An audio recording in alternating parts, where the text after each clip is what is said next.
बच्चों के साथ इंग्लिश बोलें इन इंग्लिश फिकरात से। जाग जाओ, वेक अप, नहा लो, टेक बाथ,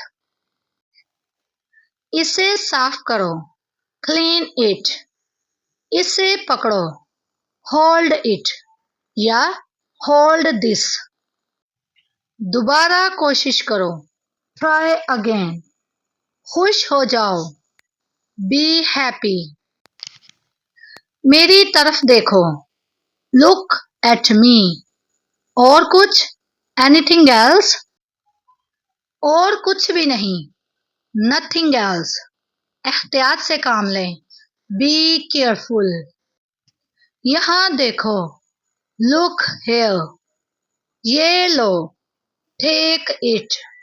इसकी लॉन्ग वीडियो का लिंक आपको डिस्क्रिप्शन में मिल जाएगा। वीडियो पसंद आई हो तो इसे लाइक कर दें, शेयर कर दें अपने फ्रेंड्स के साथ और कमेंट में बताइएगा कि क्या आप अपने बच्चों के साथ इंग्लिश बोलते हैं।